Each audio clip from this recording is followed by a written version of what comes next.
The children of presidents can be scrutinized just as harshly as their famous parent, and Malia Obama has experienced that firsthand. From allegedly doing drugs at a music fest to skipping out on a holiday tradition, the former first daughter has given her critics plenty to complain about. As you'd expect from the daughters of the 44th President of the United States, Malia and Sasha Obama did things a little differently when it came to their spring break vacations. In 2013, they enjoyed a trip to the Bahamas, but never missing an opportunity to spin things to his political advantage, Republican Representative Steve King blasted the girls for not opting for a staycation instead. Appearing on an Iowa radio station, King argued that such luxurious holidays were misguided in a period when the American economy was struggling. King said on a local radio show, "That is the wrong image to be coming out of the White House." He also agreed with a caller who said the sisters' trip was really hard to stomach. In 2014, Malia and her sister attended one of the annual White House traditions, the Thanksgiving turkey pardoning event, and as you would expect from two girls who were only 16 and 13 at the time, they didn't find the ceremony particularly enthralling. Time flies, even if turkeys don't. Indeed, the first daughters were spotted looking uninterested as their father gave two lucky birds a last-minute reprieve, and Elizabeth Lawton, Congressman Stephen Fincher's communications director, wasn't particularly amused. Lawton wrote in a Facebook post, "Dear Sasha and Malia, I get you're both in those awful teen years, but you're a part of the first family. Try showing a little class. At least respect the part you play." After receiving backlash, the political aide was forced to eat some humble pie, returning to Facebook to admit, "I had judged the two young ladies in a way that I would never have wanted to be judged myself as a teenager." In 1995, Barack Obama revealed in his memoir, Dreams from My Father, that he used both marijuana and cocaine during his college years. So the former president couldn't come down too hard on Malia when she was pictured smoking what looked like a joint while partying at Lollapalooza 2016. Of course, that didn't stop the rest of the media from expressing their disapproval. In a 9-second video clip, first accessed by Radar Online, the first daughter can be seen puffing away on some form of cigarette, with a witness telling the site that it was definitely stronger than tobacco. The footage made headlines despite the fact that the state of Illinois, where the festival was being held, had recently decriminalized the drug.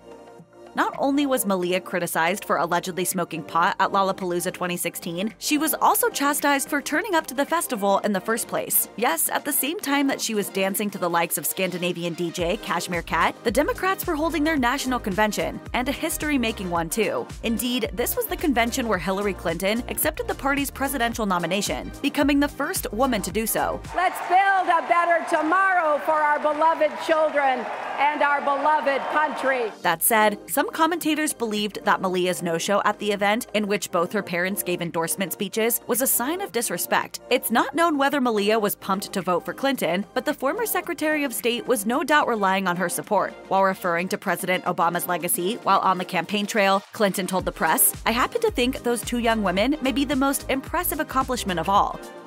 At a 2016 White House state dinner, Malia wore a Naeem Khan dress that cost nearly $18,000. As a result, she was criticized for flaunting her wealth. It didn't matter that Malia and her sister Sasha, whose gown cost approximately $2,000 more, had only loaned the outfits and not bought them outright. Certain members of the press still called them out, including the Bay Area ABC News anchor Kristen Z. In a tweet, Z deemed the clothes too expensive. However, after experiencing a backlash of her own, the news anchor apologized for her offending tweet. You wouldn't expect Chelsea Clinton and Ivanka Trump to find common ground that often, but in 2017, the former presidential kids both spoke out in defense of Malia Obama after she was filmed smoking a cigarette at a tailgate for the yearly Harvard-Yale football game. Footage of the incident was first posted on Instagram before the conservative news site The Daily Caller publicized it further. However, despite trying to whip up a controversy, most believe that Malia wasn't doing anything out of the ordinary, and that included both Trump and Clinton, with the former tweeting, "Malia Obama should be allowed the same privacy as her school-aged peers. She is a young adult and private citizen and should be off limits." Clinton also took to X, writing, "Malia Obama's private life as a young woman, a college student, a private citizen should not be your clickbait. Be better." In 2023, Malia Obama added screenwriter to her list of talents when she co-wrote the 5th episode of the Amazon drama Swarm, and it seems like she didn't miss the opportunity to throw some shade at one of her father's biggest detractors. Titled Girl Bye, the episode sees Dominique Fishback's celebrity-obsessed lead Dre witnessing a series of strange events as she attempts to mend her broken mobile phone. And in one scene, there's real CNN footage of Don Lemon reeling off the various scandals involving Donald Trump, with the anchorman stating that only criminals plead the Fifth. This This, of course, was a reference to the civil fraud investigation in which the 45th pleaded the Fifth over 400 times during his deposition. I decline to answer the question. It's not known whether Obama or co-writer Jamie Neighbors decided to include the clip, but judging by Neighbors' comments to Entertainment Weekly, it seems likely that it was Malia's idea. Neighbors told the outlet, "Some of her pitches were wild as hell, and they were just so good and so fun. She's an incredible writer. She brought a lot to the table. She's really dedicated to her craft."